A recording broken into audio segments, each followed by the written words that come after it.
കാണാതായപ്പോ ഞാൻ കരുതി നീ ഭാര്യ വീട്ടിൽ താമസമായെന്ന്. എന്താ കുട്ടി നിന്നത്? ഇനി ആരതി കുഴിയണോ? ജയശ്രീ വരൂ.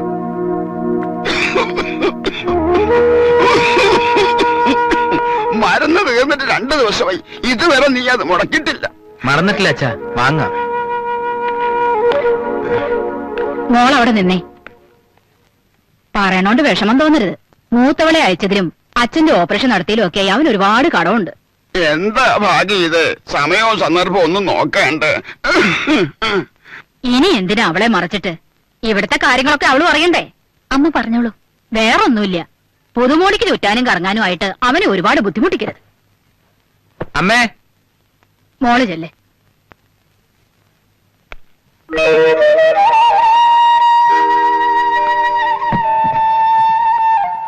എന്നോടുള്ള ദേഷ്യം കൂടിക്കാണുല്ലേ? ഒരിക്കലുമില്ല. ഇനിയുള്ള ജീവിതത്തെക്കുറിച്ച് മാത്രം നമ്മൾ ചിന്തിച്ചാ മതി.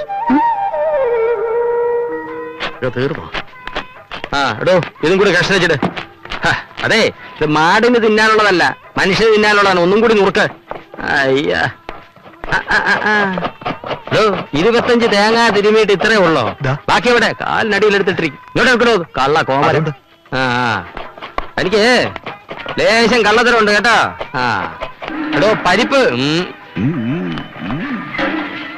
ചമയലിന് കാച്ചു മേടിച്ചിട്ട് ഇതൊന്നിനും വായിക്കുന്നു.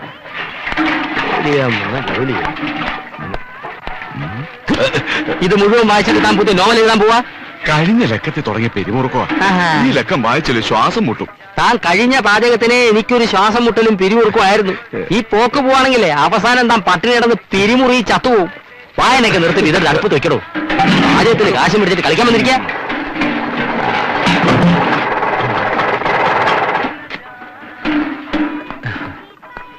ആഹാ, കണ്ടിട്ട് കുറെ നാളായല്ലോ. ഇരിക്കും. പിന്നെ എന്തൊക്കെയുണ്ടായിരുന്നു വിശേഷങ്ങൾ ആ കസരയുടെ? സുധാരേട്ടനെയും തങ്കക്കുട്ടിന്റെയും വിശേഷങ്ങള് ഞാൻ അന്വേഷിച്ചറിയാറുണ്ട്. തങ്കക്കുട്ടൻ നിങ്ങളുടെ വീട്ടിനടുത്ത് താമസം മാറിയില്ലേ? അവനീ മങ്കുറിഞ്ഞി അടിച്ചാണല്ലോ രാത്രി. മങ്കുറിഞ്ഞോ? തണ്ണി. പ്രഭയ്ക്ക് ഒറ്റയ്ക്ക് താമസിക്കാൻ ഒരു പേടി. അവരുടെ പരിസരം അത്ര ശരിയല്ല. അതുകൊണ്ട് എന്റെ വീടിനടുത്ത് ഞാൻ ഒരെണ്ണം സെറ്റപ്പ് ചെയ്തു. അതേതായാലും നന്നായി. ഓട്ടത്തിനിടയ്ക്ക് ഞാൻ വന്നത് ഒരു പ്രധാന കാര്യം ചർച്ച ചെയ്യാനാണ്. എന്താ, ജയശ്രീ പണിയിൽ പോയോ? അതല്ല, പിന്നെ നമുക്ക് പുറത്തേക്ക് ഇറങ്ങാം, അല്പം വിശദമായിട്ട് സംസാരിക്കാം. അയ്യോ, എനിക്ക് ഇവിടെ ഇത്തിരി പണി കൂടി ഉണ്ടല്ലോ. ഞാൻ കൂടെ സഹായിക്കാം. വേണ്ട കൃഷ്ണ, ആ പപ്പടം ഒന്ന് കാച്ചി വെച്ചേക്ക്. ഞാൻ പുറത്തു പോയിട്ട് ഇപ്പൊ വരാം. ചായ ചോദിച്ചിട്ട് എത്ര നേരമായി? ചായ. എടോ നായരെ, ആ മുനിസിപ്പാലിറ്റി ഇതുവഴി എങ്ങനെ പോകണുണ്ടോ? ആര്, തങ്കക്കൂട്ടനോ? ആ കട്ടം തന്നെ. ഇന്നലെ വൈകുന്നേരം ഇതുവഴി ഒഴുകി പോകുന്ന കണ്ടു. ഇന്നതുവരെ കണ്ടില്ല. എന്താ കാര്യം? 5000 രൂപ കടം വാങ്ങിച്ച് മാസം 3 ആയി. ഇപ്പൊ മുതലുമില്ല, പലിശയില്ല. 2 മാസത്തെ പറ്റി ഇവിടെ തരാനുണ്ട്. ഏതായാലും താൻ എനിക്ക് ചായ ഇരിക്കേട്ടാ. 1000 പാദസോരങ്ങൾ വിരുങ്ങി അമ്പലപ്പുഴ.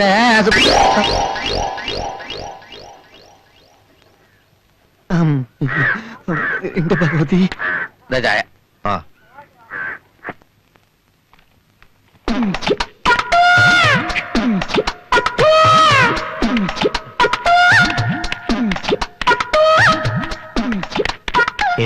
ഇത് അവൻ തന്നെയാണല്ലോ തങ്കക്കൂട്ടൻ. ആ സുനി പുറകിലുണ്ടല്ലോ. തങ്കക്കൂട്ട, എന്തോ? ഞാൻ തങ്കക്കുട്ടനല്ല. തങ്കക്കൂട്ട നിക്കണവിടെ. എന്താ കേട്ടോ, എനിക്ക് കാശ് തരാനുള്ള. വാ വാ തങ്കക്കൂട്ട,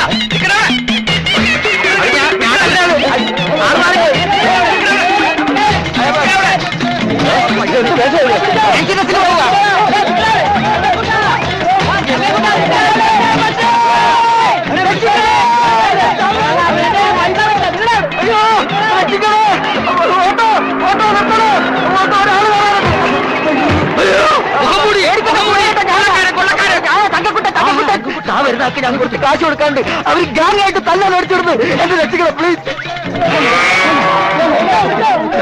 എടാ, എന്റെ മുതലാളിയെ കാശ് കടവ് വാങ്ങിച്ചിട്ട് മുഖവും മോടി മുങ്ങി നടക്കാണില്ല.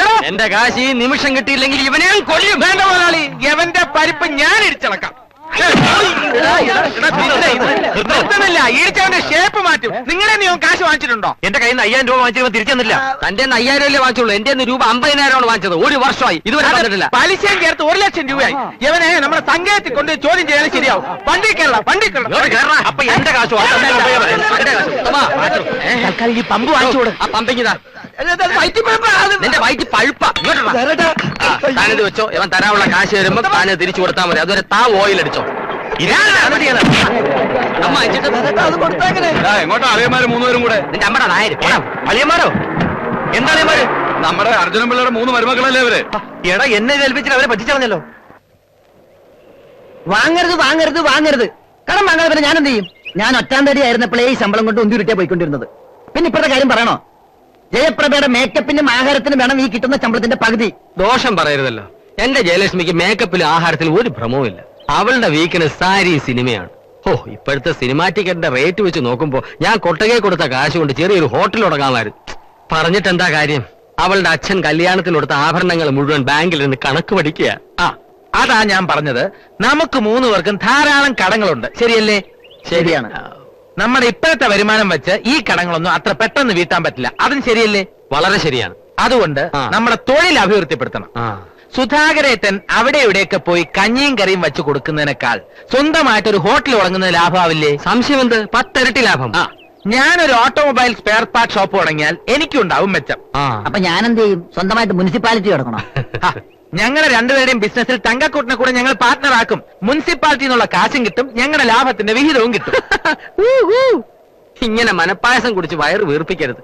ചെറിയ ഹോട്ടൽ, സ്പെയർ പാർട്സ് കട, ഇതൊക്കെ സ്വപ്നം കാണാൻ കൊള്ളാം. ഇതിന് പുത്തനാര് തരും? തോക്കിക്കയറി വെടിവെക്കരുത്. ഇന്നത്തെ അവസ്ഥയിൽ നമ്മളെ സാമ്പത്തികമായി സഹായിക്കാൻ ഒരാൾക്ക് കഴിയും. അതാരാ? നമ്മുടെ അമ്മായി അപ്പൻ സാക്ഷാൽ ശ്രീമാൻ അർജുനൻ പിള്ള. ഓ, ചെന്ന് ചോദിച്ചാ മതി. പെട്ടി പറഞ്ഞ് എന്നെ എടുത്ത് തരും കെട്ടായിട്ട്. കല്യാണം കഴിഞ്ഞിട്ട് ഒരു അണ്ടർവെയർ പോലും ഇതുവരെ മേടിച്ചു തന്നിട്ടില്ല. പിന്നെ നമ്മൾ നേരിട്ട് എന്ന് അമ്മാവനോട് കാശ് ചോദിക്കണമെന്നല്ല പറഞ്ഞത്. പിന്നെ എങ്ങനെ? എഴുത്തയക്കണോ, കമ്പി അടിക്കണോ, അതോ കൊറിയർ പയ്യന്മാരെ പറഞ്ഞു വിടണോ? ശ്ശോ, അതൊന്നും വേണ്ട. പിന്നെ നമ്മുടെ ഭാര്യമാരെ കൊണ്ട് ആ. ഈ വിഷയം അമ്മാവന്റെ മുമ്പിൽ അവതരിപ്പിക്കണം. എത്രയായാലും അവരങ്ങയുടെ മക്കളല്ലേ. കാര്യങ്ങൾ പറഞ്ഞ് മനസ്സിലാക്കുമ്പോ അങ്ങയുടെ മനസ്സ് അലിയാണ്ടിരിക്കില്ല. ഭാര്യമാരോട് പറഞ്ഞാ മതി, ഉടനെ ചെന്ന് ചോദിക്കില്ല. ചോദിപ്പിക്കണം. ആ. അതിനാദ്യം അവരെ കയ്യിലെടുക്കണം. സ്നേഹം കൊണ്ട് പൊതിയണം, ശ്വാസം മുട്ടിക്കണം. ഭർത്താക്കന്മാരുടെ സ്നേഹത്തിന്റെ മുന്നിൽ അലിയാത്ത ഭാര്യമാർ ആരുണ്ട്? അപ്പൊ ഇപ്പൊ നമ്മൾ സ്നേഹം കൊടുക്കുന്നില്ലെന്നാണോ സാറ് പറയുന്നത്? എന്നല്ല, നമ്മുടെ സ്നേഹവും ആത്മാർത്ഥതയും ആവേശവും ഒക്കെ അവർ കൂടി ബോധ്യപ്പെടുന്ന രീതിയിൽ ഒന്നുകൂടി പ്രകടമാക്കണം. അതിനെന്താണൊരു വഴി?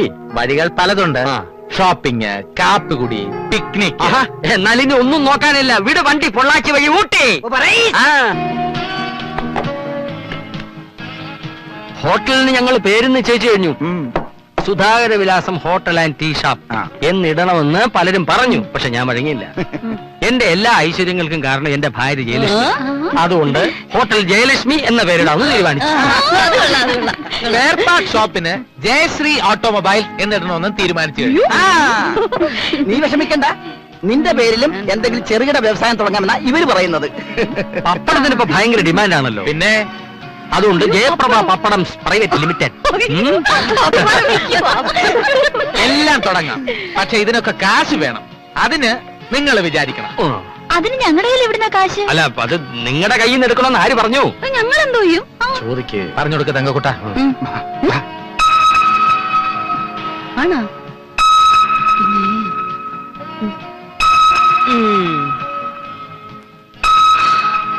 ആഹാ, അത് ശരി. കാളകള് വാല് പൊക്കുന്ന കണ്ടപ്പോഴേ ഞങ്ങൾക്ക് തോന്നി. അപ്പൊ ഇതിനാണ് ഞങ്ങളെ ഊട്ടിന്നും പൊള്ളാച്ചിന്നൊക്കെ പറഞ്ഞ് ഇങ്ങോട്ട് വിളിച്ചോണ്ട് വന്നത് അല്ലേ? അതിനും കൂടിയാണ് എന്ന് പറയുന്നതാവും ശരി. അല്ല, ഞങ്ങൾ ഈ പറയുന്ന കാര്യങ്ങൾ ന്യായമല്ല എന്ന് നിങ്ങൾക്ക് തോന്നുന്നുണ്ടെങ്കിൽ, ഞങ്ങളുടെ സ്നേഹം ആത്മാർത്ഥമല്ല എന്ന് നിങ്ങൾക്ക് തോന്നുന്നുണ്ടെങ്കിൽ ഇത് അമ്മാവനോട് അവതരിപ്പിക്കണ്ട. അതെ. അയ്യോ, എല്ലാ കാര്യത്തിനും ഞങ്ങൾ നിങ്ങളുടെ കൂടെ ഉണ്ടാവും. ഉറപ്പാണല്ലോ? ഉറപ്പാ. എന്നാ തിരിച്ചു വിടരാം.